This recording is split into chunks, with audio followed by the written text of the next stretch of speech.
5,000 টাকা দিয়ে কেনা মাতৃগাছের সায়ানগুলোর কলম অবশেষে সাকসেস হয়েছে। হ্যালো গাইজ, আসসালামু আলাইকুম। আশা করছি সবাই ভালো আছেন। আবারও চলে এলাম নতুন আরেকটি ভিডিও নিয়ে। গাইজ, আমরা আপনাদের দেখিয়েছিলাম ব্লেড দিয়ে কিভাবে খুব সহজে লটকনের কলম করা যায়, আর আমরা এটাও বলেছিলাম ব্লেড দিয়ে কলম করলে খুব সহজে সাকসেস হওয়া যায়। আমরা একটি বীজের ছাড়া দুটি মাতৃগাছের সায়ানের কলম করেছিলাম। আলহামদুলিল্লাহ গাইজ, অবশেষে কলমগুলো সাকসেস হয়েছে।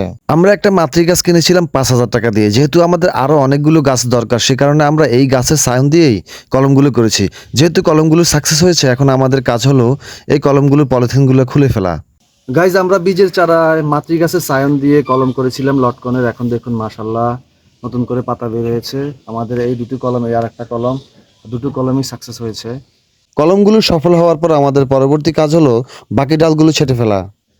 গাইজ, যেহেতু এই দুটি কলমই সাকসেস হয়েছে, সেই কারণে আমরা এই ডালটি কেটে ফেললাম। এই ডালটি যদি না কাটি তাহলে এই দুটো ডাল দ্রুত বৃদ্ধি পাবে না, সেই জন্যই আমরা এখন এই ডালটি কেটে দিলাম। যে কেউ এভাবে খুব সহজে সায়ান ডালের কলম করে সাকসেস হতে পারে। সো গাইজ, আজ আর নয়, আবারও দেখা হবে নতুন কোনো ভিডিওর মাধ্যমে। সে পর্যন্ত সবাই ভালো থাকবেন, সুস্থ থাকবেন। সবার সুস্বাস্থ্য কামনা করছি। ধন্যবাদ সবাইকে। আসসালামু আলাইকুম রহমতুল্লাহ।